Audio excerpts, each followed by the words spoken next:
एक क्वेश्चन और करते हैं। यहाँ लिखा है which term of the AP is 78। देखिए ना, अब क्वेश्चन थोड़ा घूम फिर के आ गए। एक्चुअली प्रॉब्लम्स वही हैं आपकी पहली 4 प्रॉब्लम जो मैं इस वीडियो के स्टार्टिंग में सोल्व की थी, लेकिन अब आपसे बस वो शब्दों के घेराव में ले जाएंगे, थोड़ा सा कंफ्यूज करेंगे आपको, बट आपको नहीं होना कंफ्यूज। क्वेश्चन समझना है ध्यान से और देखना है कि क्या फाइंड करना है। तो क्वेश्चन नंबर 4 कहता है which term of the AP 3, 8, 13, 18 3, 8, 13, 18 is 78। तो मैं बात कर रहा था उस फॉर्मूले के एप्लीकेशन के बारे में कि आप देखिए बच्चों, आप बोलेंगे सर ये देखिए 5, 5, 5, मैं सर इसमें 5 ऐड करता रहता हूँ, 5 ऐड करिए 23, 5 ऐड करिए 28, 5 ऐड करिए 33। अरे करते करते कहीं गलती होगी छोटी सी बीच में तो हो गया ना कंफ्यूजन सारा। तो बच्चों आप क्या करें, यहाँ पर अपना फॉर्मूला लिखें। इस फॉर्मूले का बहुत काम है। तो क्या फॉर्मूला है ये, a plus n minus 1 into D. हो गया होगा याद, आई थिंक कितने बार लिख चुके हैं। तो यहां से देखिए व्हाट इज योर a 3। तो सबसे पहले क्वेश्चन देखकर इंफॉर्मेशन लिखना बहुत जरूरी है। अगर ये क्वेश्चन 2 मार्क्स 3 मार्क्स में आता है तो एक नंबर तो आपके पास है, खुद से दिया है इसने, ये जो लिखा है ना इसी के अंदर एक नंबर छिपा हुआ है। अगर आप सिर्फ आइडेंटिफाई कर लेते हैं what is a what is d तो भी काम चल जाएगा आपका। तो a कितना है आपका 3 है, यहाँ पर d कितना है 8 माइनस 3 5, और ये जो है नंबर इसे आप क्या कह देंगे, an कह देंगे इसे, आप इसे क्या कह देंगे, दिस इज an। तो an इज 78, ठीक है। और इस फॉर्मूले में वैल्यू पुट कर दीजिए 78, a कितना है 3, d है आपका 5, तो n माइनस 1 इंटू 5। तो मैंने अभी आपको फाइंड किए थे क्वेश्चंस, तो ये आपके लिए छोड़ रहा हूँ answer. I am waiting for your answer. इसका कमेंट बॉक्स में आंसर जरूर लिखें। Question number 5, find the number of terms in each of the following AP. तो बच्चों अभी जो फोर्थ प्रॉब्लम आपने सोल्व की जिसमें 78 आपने फाइंड किया कौन सी टर्म थी, तो n जो फाइंड किया कि वो नंबर ऑफ टर्म्स कौन सी थी वहां पर। तो यहाँ पर आपको जो 5th क्वेश्चन है इसमें पूछा है find the number of terms, तो यही तो पूछा उसमें कि कितने नंबर्स हैं, तो n फाइंड करना है। आप करेंगे इसे 5th प्रॉब्लम को। Now coming to 6th number, check whether -150 is a term of the AP। AP दिया है आपको 11, 8, 5, 2। तो पूछ रहा है कि जो -150 है क्या इसमें आगे जाकर आएगा ये -150? is -150 is the term of the AP। क्या इसके अंदर -150 आएगा? कैसे पता लगाएंगे? तो अभी तो हमने अब ये देख लेंगे ना कि जब हम n फाइंड करना चाहेंगे क्या उसमें -150 होगा। अब ध्यान रहे आपको सबसे इम्पोर्टेंट बात, n यहाँ पर जो है it is a natural number. अब आप ये थोड़े कहेंगे सर हमारी 1.5 टर्म है, 2.5 टर्म है, 3.5 टर्म, नो नेवर। और इम्पोर्टेंट बात, n जो है नेगेटिव नहीं होना चाहिए, अभी मैंने बोला नेचुरल नंबर होना चाहिए। तो आप क्या करेंगे, फिर से बार बार वही फॉर्मूले की बात कर रहा हूं मैं। तो आप लिखेंगे we have a is 11, d is 8 minus 11, क्योंकि डिक्रीजिंग सीक्वेंस है तो क्या पता है घटते घटते -150 तक पहुंच जाए। तो हम मान लेते हैं लेट an is -150, मान लिया। अब अगर अपना n अब पता कैसे लगा कि है, जो n हम फाइंड करेंगे it must be a natural number, that's it. कि जो ये n है वो आपका नेचुरल नंबर होना चाहिए। तो n नेचुरल नंबर होना चाहिए, तो उसके लिए आप क्या करेंगे, अपना फॉर्मूला लगाएंगे a plus n minus 1 into D. लगाइए फॉर्मूला, आता ही है अब तो आता ही है ना आपको। तो a आपने लिखा, a आपने लिखा, n आपको फाइंड करना है, d आपका है -3। तो इस 11 को इधर उठा लाइए, -3n माइनस प्लस 3, ये आपका बच्चों हो गया -161। इस 3 को ले आओ -3n -164 -3n। बच्चों n सोल्व करेंगे 164/3, 6 4 10 11, ये तो 11 हुआ। 4 की टेबल 3 की टेबल में आएगा नहीं आएगा तो मतलब कितना हुआ 3 5 जा 15 1 4 3 4 जा 12 पॉइंट में आ गया बच्चे, तो पॉइंट में, तो it is not a natural number, not a natural number. तो अगर ये नेचुरल नंबर नहीं है तो -150 is not a term of this AP, you will just write this। हाँ, अगर आपका n एक नेचुरल नंबर आता तो ये हो जाता। नेक्स्ट क्वेश्चन देखते हैं। यहाँ बोलता है कि find the 31st term of an AP। एक AP की आपको 31st टर्म फाइंड करनी है, ठीक है। तो we need to find 31st term. Symbolically you will write A31, ऐसे लिखेंगे आप इसे, ठीक है। अब गिवन क्या है आपको? गिवन है बच्चों 11th term and 16th term. 11th term दिया है आपको 38 एंड 16th टर्म दिया है आपको 73। 11th टर्म 38 है, 16th टर्म 73 है। अब ये वही बात हो गई, अभी मैंने प्रीवियस वीडियो में आपको एक क्वेश्चन करवाया था, क्वेश्चन नंबर 3, जिसमें वो दो बॉक्स मिसिंग थे और दो वैल्यू दे रखी थी। तो बच्चों ये कुछ उसी तरह क्वेश्चन तो हुआ ना, वो जो बॉक्स वाले हैं उस बॉक्स में से आपने दो इन्फॉर्मेशन पता है, देखिए दो इन्फॉर्मेशन पता है, 11th टर्म पता है, 16th टर्म पता है आपको, और निकालना क्या है 31 टर्म निकालना है। तो आप ध्यान से देखिए, जब 31 टर्म फाइंड करना चाहेंगे तो 31 क्या होगा, a प्लस आपको बताया है ये इससे कम होता है, a प्लस 30d होगा। तो सब कुछ किस पर डिपेंड करता है, यहाँ पर a और d पर डिपेंड करता है, a पे और d पर।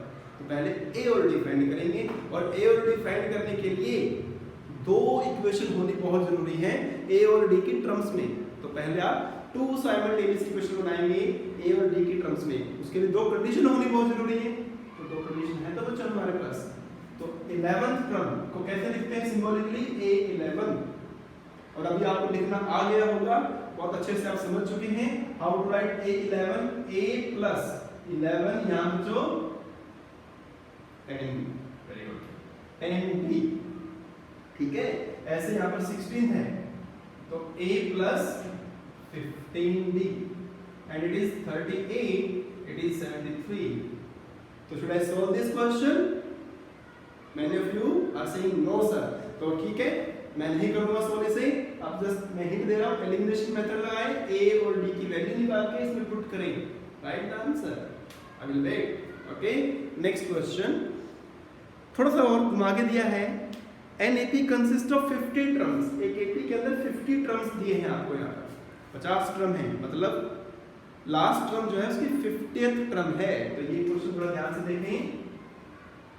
N AP consist of 50 terms, मतलब n यहाँ पर उसका 50 है, तो बच्चों जो n है उसी से आपका nth टर्म बनता है, ANP बनेगा कुछ ना कुछ यहाँ से। तो क्या दिया है देखिए ध्यान से, आप अपने सामने अपनी बुक रखें, क्वेश्चन सॉल्व करने में मदद मिलेगी आपको। तो an AP consist of 50 terms of which third term is 12, third term is 12 and the last term is 106। बच्चों this is the last term, यही तो लास्ट टर्म आपकी, last term is 106 and third term is 12। now nth term 106 और बच्चों n 50 है आपके पास, क्यों ना आपके पास मिल जाएगा a50 equal to a plus 49d 106 और a3 equals to a plus 2d equals to 12। Third chapter आपको अच्छे से आता है, बड़े आराम से आप a और d की वैल्यू फाइंड कर सकते हैं। क्या पूछा है, find the 29th term. a31 निकाला था, अभी a29 निकालना है। Again I am leaving for you, you are very brilliant, ठीक है, सॉल्व करेंगे, very good. 9 number, if the third term and 9th term of an AP are a4 and -8। अगेन आपको थर्ड टर्म दिया है, 9th टर्म दिया है, दोनों की वैल्यू दी है, और आपसे पूछा है बच्चों Which term of this AP is 0? थोड़ा सा चेंज कर दिया इस बार आपसे टर्म नहीं पूछी, इस टर्म दे दी आपको, पूछ लिया कि कौन सी टर्म 0 होगी। मतलब इस बार आपको इस क्वेश्चन के अंदर मैं हिंट फिर से लिख रहा हूँ, 9 number, by making two equations आप a और d निकाल के आपको इस बार an 0 दे रखा है, एक गिवन आपको इस क्वेश्चन के अंदर, a1 an is 0, ये गिवन है। n फाइंड करना है इस पर आपको कि कौन सी टर्म होगी ये वाली। तो अभी जो फॉर्मूला है इसके अंदर जो आपने जो दो कंडीशन दिया है उन दो कंडीशन को सोल्व करके a और d फाइंड करेंगे। a और d फाइंड करने के बाद यहाँ पुट करेंगे n आप फाइंड कर लेंगे, क्योंकि बहुत क्वेश्चंस में आप n फाइंड कर चुके हो। कमिंग टू नेक्स्ट क्वेश्चन,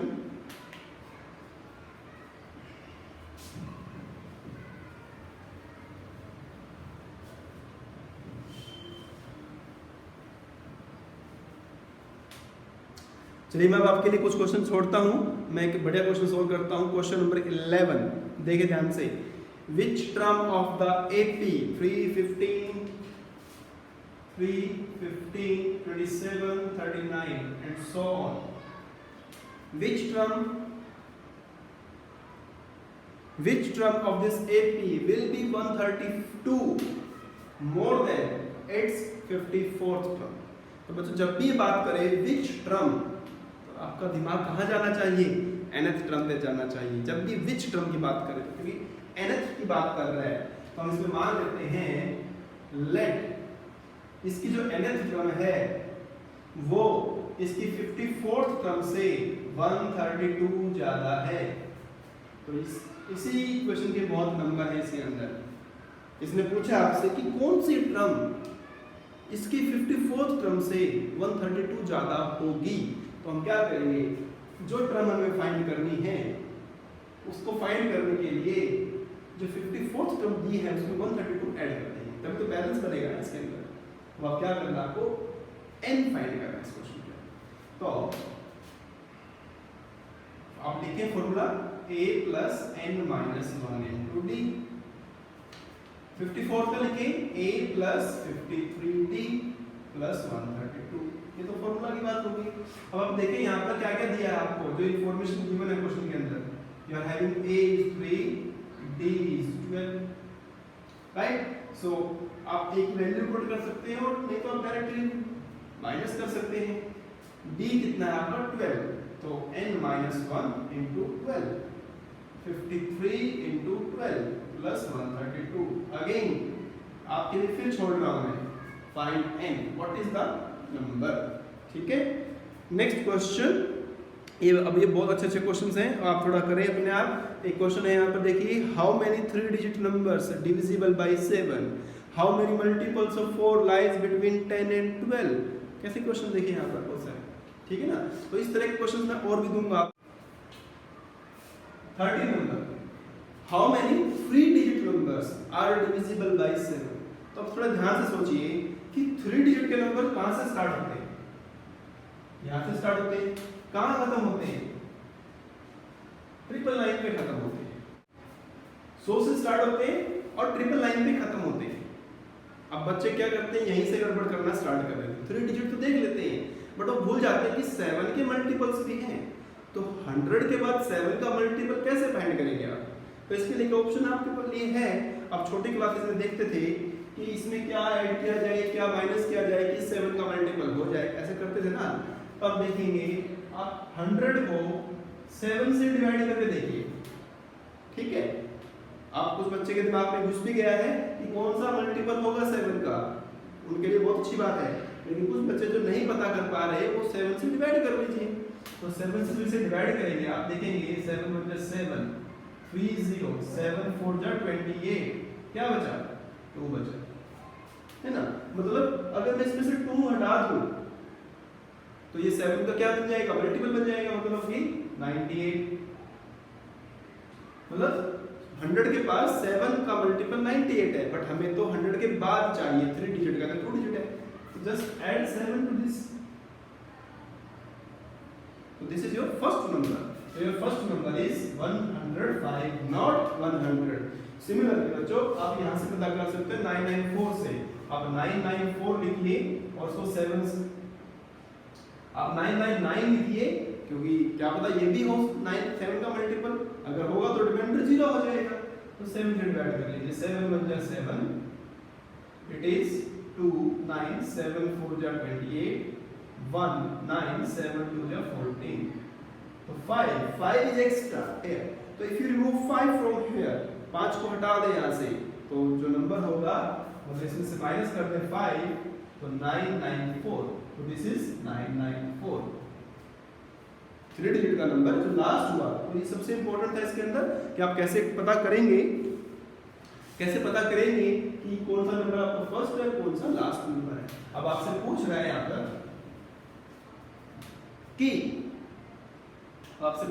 पर कि कितने नंबर्स होंगे, आप गिनेंगे इनको, एक तो 5 से लेकर 294 तक गिनेंगे क्या, कितने नंबर्स होंगे, नहीं गिनेंगे। तो क्या करेंगे, दिस इज ए 105, ठीक है। व्हाट इज डी, बताने की जरूरत नहीं है, मल्टीपल्स ऑफ 7 है, तो आपका जो भी मल्टीपल्स होगा वही आपका डी होगा, तो D is your 7 and this is a n 994। आपसे पूछा गया है एन, मैं तो सोल्व नहीं करने वाला, हिंट दे दिया है, आप करेंगे, आंसर लिखेंगे कमेंट बॉक्स में, ठीक है। कमिंग टू 17 नंबर, बहुत बढ़िया क्वेश्चन है 17 नंबर, यूनिक क्वेश्चन है बिल्कुल इस एक्सरसाइज में। Find the 20th term from the last 3 8 13 253। This is the sequence. ये बॉर्डर पीछे से यहां से देखिए ना, ये लास्ट टर्म है ना, तो इसके पहले वाली कौन सी, ये फर्स्ट टर्म मान लो, और इसकी सेकंड लास्ट ऐसे बोलते हैं ना, second last, third last, fourth last, तो 20th टर्म पूछ रहा है लास्ट से, तो दिस इज फर्स्ट। अब इसके आगे भी कोई टर्म होगी, इधर भी टर्म होगी, इधर भी, तो यहां से आना है आपको और बताना कि यहां पर जो 20th टर्म होगी पीछे से वो कौन सी होगी। तो घबराने की जरूरत नहीं है, क्वेश्चन को पीछे से देखना स्टार्ट करेंगे। तो हम क्या करेंगे, वहीं से लिखेंगे हेयर, इसको आप लास्ट टर्म ना मानकर, फ्रॉम लास्ट आपको निकालना है, तो हेयर फर्स्ट टर्म लिखेंगे, first term from last is 253, ठीक है। तो क्या होना उसे ए लिख लें इस क्वेश्चन के लिए। अब आप कंफ्यूज हो ना, इधर आपने तो ये ए बोला है, मैं उस क्वेश्चन के लिए इसे ए 253 को ए मानता हूं। अब डी, तो यहां से डी आपको दिख रहा है 5, लेकिन अब जब उधर से आएंगे तो उसका सिंबल चेंज हो जाएगा, दैट इज -5। भई यहां से आप करेंगे तो 3 8 3 5, बट अब उधर से करेंगे तो 3 8 इट इज -5। तो ये हो गया। पूछा क्या आपसे 20th टर्म, A20 आपको फाइंड करना है, तो formula is A plus 19D, तो it is 253 plus 19 into -5,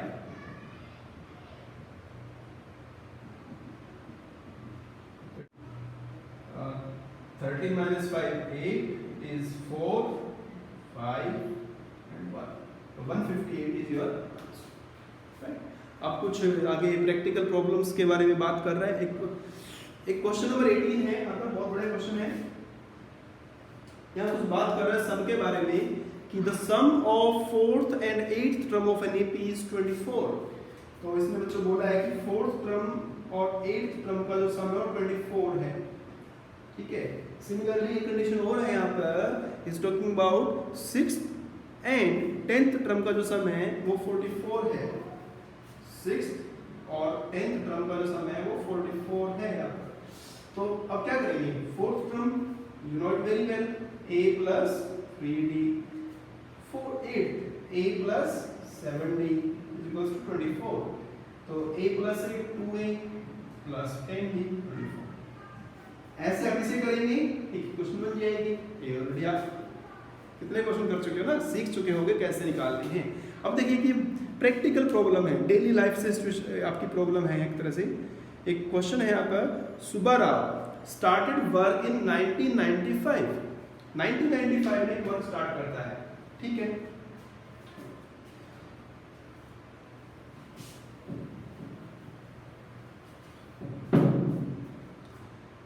started work in 1995 at an annual salary of ₹5,000, ठीक है, and received an increment of ₹200 each year। मतलब उसकी जो पहली सैलरी है वो 5,000 है, पहले साल उसकी सैलरी 5,000 है, ठीक है। फिर नेक्स्ट ईयर में उसकी सैलरी 200 रुपये बढ़ गई, मतलब 5,200 हो गई। तो बच्चों आप क्या कह सकते हो, क्या इसे आप बोल सकते हो दिस इज फर्स्ट टर्म जब उसने नौकरी स्टार्ट करी। फिर डी, यहाँ पर उसका कितना है 200 रुपये, हर साल उसकी सैलरी 200 बढ़ती है, एक इंक्रीमेंट लग रहा है। फिर ये पूछ रहा है आपसे कि in which year did he receive 7,000, मतलब उसकी जो इनकम है वो किस साल में जाकर 7,000 हो जाएगी। अब उसे AN मानना है, तो ये AN हो गया, ये A है, ये D है, बच्चों N फाइंड करना है। आप करेंगे और नेक्स्ट क्वेश्चन भी ऐसा ही है, वो भी आप करेंगे। Now there are some questions, question of the day, and these are the questions you need to solve and write the answer in the comment box. I will wait for your answer, right?